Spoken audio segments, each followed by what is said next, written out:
That's not what you're charged with. You're charged with biting him. But I don't usually bite people. I don't. Are you saying you weren't? Were you wrong here in biting him? I just, yes, sir. Yes, sir. Then why did we have a jury trial over this? Why did you go through all this if you were wrong?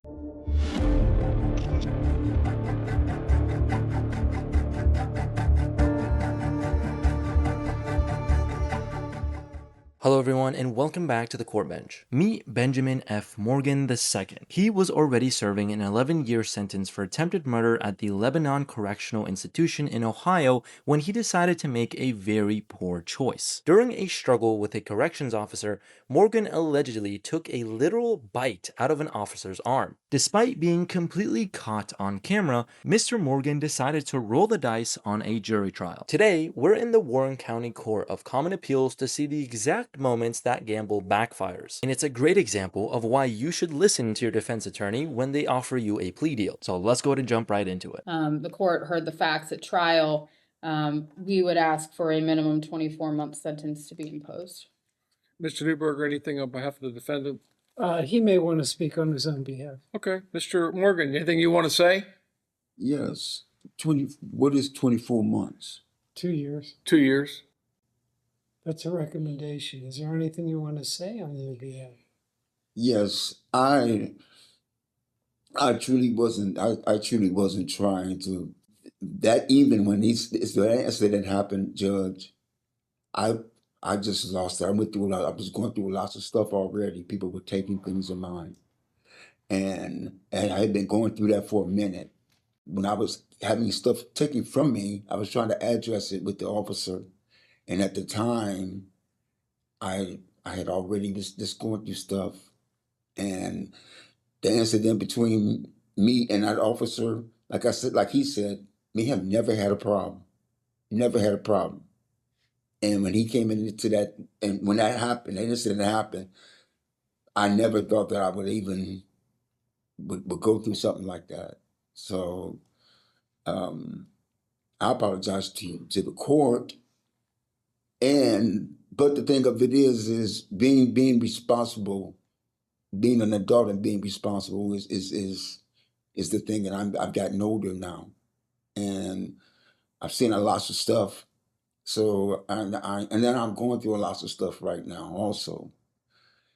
And I had been fighting some of the issues that I had been writing you, and that's probably was the cause of, like the young lady was saying to you earlier, when she was telling you that we had to, the first lady that was here with her family, and she was telling you how she stopped and was changing her life and seeing things, and had to be also the same way. I'm gotten older, and I've been through lots of stuff as a youngster.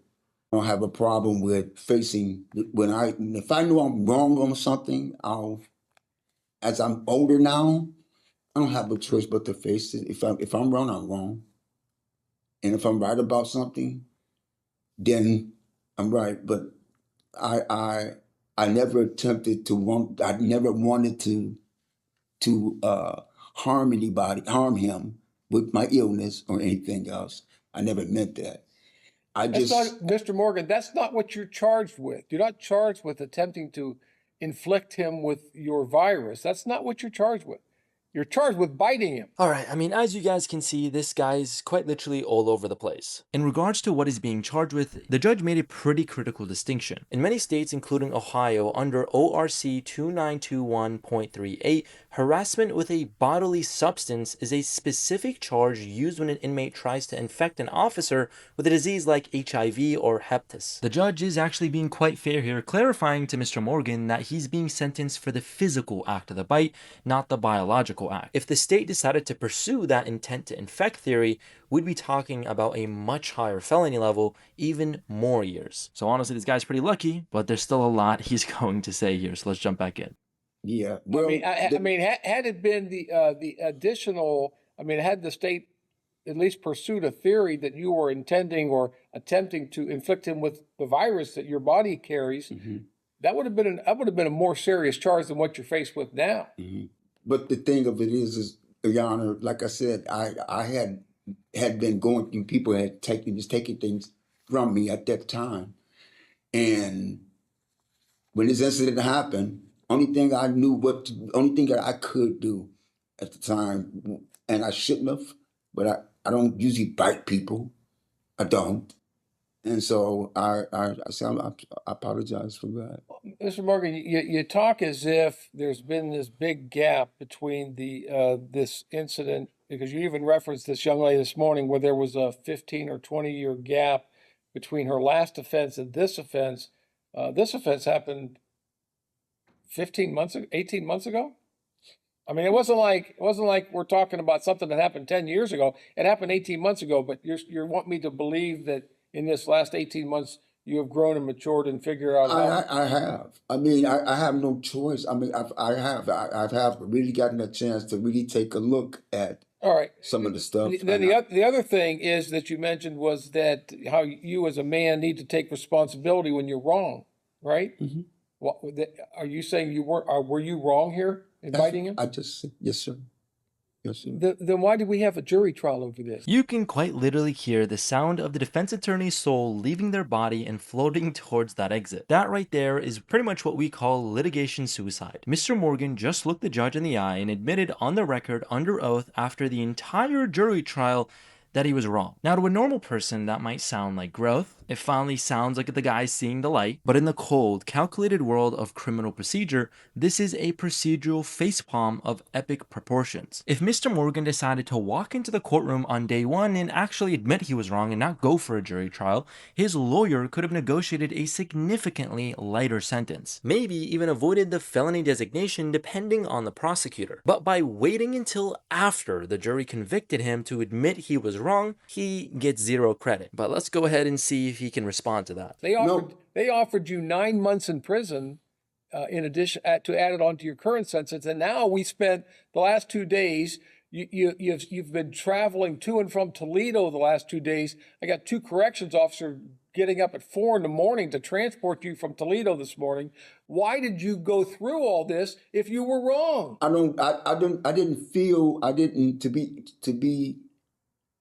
I found out by listening to all the things that you explained, you guys explained about the what you call her, and then I started looking at it myself and started saying, well, maybe they are, All right. Courts consider the statements made here today, the purposes and the principles of sentencing, the relevance, seriousness, and recidivism factors. The court does find that you're not amenable to community control. So the court is going to order a sentence of 24 months in prison, that to be served consecutive to your current sentence. The consecutive sentence is necessary to punish this defendant. It is not disproportionate to the conduct or danger posed by the defendant. And this offense occurred while the defendant was already incarcerated with the Department of Corrections. You have 0 days jail time credit on this 24 months. You are indigent for the purpose of any fines, costs, or other financial sanctions. You are subject to a mandatory period of post-release control. So on this offense, like what you're currently serving, the Adult Parole Authority will supervise you for up to 3 years, but not less than 1 year. If you violate that supervision, you can be returned to prison for up to 1/2 of the court's original sentence. If your violation is that you commit another felony, you can be returned to prison for 1 year or the period that you have left on PRC, whichever is longer. That time would run consecutive to any additional prison time you get sentenced to. You do have a right to appeal the jury's verdict and the court's sentence to the 12th District Court of Appeals. If you want to appeal, you must file your notice within 30 days of today's date. If you can't afford to pay for the transcript or anything necessary for your appeal, that can all be provided to you at no cost. If you cannot afford an attorney, I will appoint one for you at no cost. Ms. Nicholson, is there anything else? No, Your Honor. Mr. Newberger? No, Your Honor. All right, sir, I wish you nothing but the best, okay? All right, thank you, sir. In the end, Benjamin Morgan's attempt to play lawyer backfired in the most expensive way possible. By rejecting the 9-month plea deal and forcing a trial for a crime he eventually admitted to, he more than doubled his extra prison time. The judge finalized the 24-month consecutive sentence, meaning Mr. Morgan won't even begin serving this time for the assault until his original 11-year stint for attempted murder is over. It's a stark reminder that in the courtroom, your words have consequences, and sometimes the best defense is knowing when to take the deal on the table. Was the 2 years too harsh of a bite, or did he earn every bite of that? Let me know in the comments below. Be sure to give us a like and subscribe if you enjoyed this video, and we'll see you guys in the next one.